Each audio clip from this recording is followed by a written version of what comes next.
ये कहानी एक छोटे परिवार की है जो शहर की भीड़-भाड़ छोड़कर सुकून की तलाश में जर्मनी के काले जंगलों के बीच एक पुराने घर में रहने गए थे।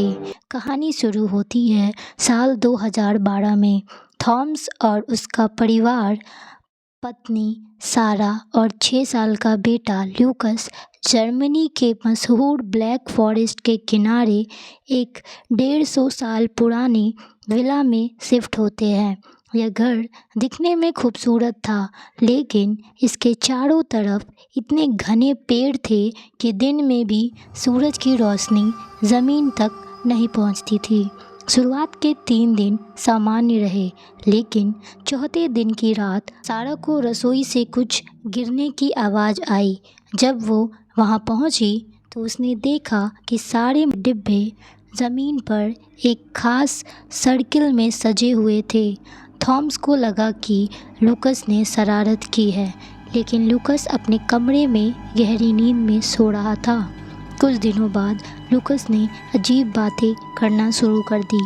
वह अक्सर खाली दीवारों की तरफ देखकर बातें करता और हंसता।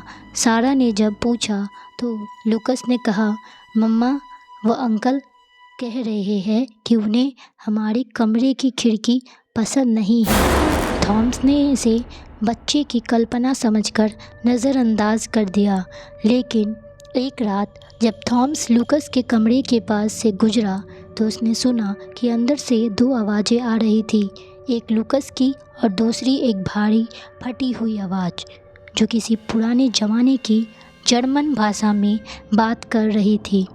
थॉमस ने जैसे ही दरवाज़ा खोला, वह दूसरी आवाज़ अचानक से गायब हो गई और लूकस पसीने से तरबतर बिस्तर पर बैठा काँप रहा था।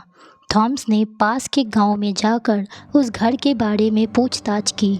वहां के एक बुज़ुर्ग ने बताया कि 1800 के दशक में वह घर एक डॉक्टर का था। वह डॉक्टर लोगों का इलाज करने के बहाने उन पर अजीबोगरीब प्रयोग करता था। कहा जाता है कि डॉक्टर ने अपनी ही पत्नी और बच्चों को घर की दीवारों के पीछे जिंदा दफन कर दिया था ताकि वह अमर होने का राज जान सके। अंत में गांव वाले ने डॉक्टर को उसी के घर के तहखाने में बंद करके भूखा मरने के लिए छोड़ दिया था।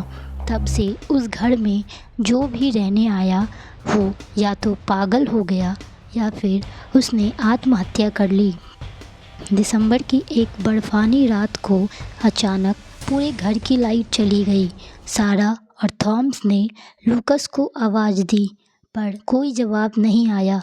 वे टॉर्च लेकर ऊपर भागे तो देखा कि लूकस के कमरे का दरवाज़ा अंदर से लॉक था। अंदर से लकड़ी के खुरचने की और भारी कदमों की आवाज़ आ रही थी। थॉमस ने जब दरवाज़ा तोड़ा तो नज़ारा देखकर उसके होश उड़ गए। लूकस कमरे की छत से चिपका हुआ था। उसकी आंखें पूरी तरह सफ़ेद हो चुकी थी। कमरे के बीचों बीच वो डॉक्टर खड़ा था, धुंधला सा, लंबा, और उसके हाथ में एक पुराना सर्जिकल चाकू था। सारा ने चिल्लाकर बाइबल की प्रार्थनाएं पढ़नी शुरू की। पूरे घर के शीशे एक साथ टूट गए। ठंडी हवा के एक तेज झोंका ने थॉमस की दीवार से मारा। वह साया चिल्लाया, यह घर मेरा है और तुम सब मेरे नए प्रयोग हो। थॉमस सारा किसी तरह लूकस को उठाकर उस घर से बाहर भागे। वो अपनी कार में बैठकर बिना पीछे देखे तब तक गाड़ी चलाते रहे जब तक कि वे शहर नहीं पहुंच गए। हैरानी की बात यह है कि जब अगले दिन पुलिस उस घर की जांच करने पहुंची तो घर के अंदर का सारा फर्नीचर गायब था। दीवारों पर खून से अजीबोगरीब नक्शे बने हुए थे और तहखाने की दीवार जब तोड़ी गई तो वहां से कई इंसानी कंकाल निकले। थॉमस का परिवार आज भी उस सदमे से बाहर नहीं आ पाया है। लूकस आज भी कभी कभी नींद में पुराने जर्मन शब्द बड़बड़ाता है। वह घर आज भी ब्लैक फॉरेस्ट के बीच खड़ा है, लेकिन अब वहां जाने वाले रास्ते को सरकार ने हमेशा के लिए सील कर दिया है। दोस्तों, थॉमस और उसका परिवार उस विला से तो बाहर निकल गया, लेकिन क्या वो वाकई उस साये से बच पाए? पुलिस की रिपोर्ट के मुताबिक उस घर की दीवारों से जो कंकाल मिले थे उनमें से एक कंकाल के हाथ में एक छोटा सा लोहे का ताबीज था जिस पर थॉमस के बेटे लूकस का नाम खुदा हुआ था।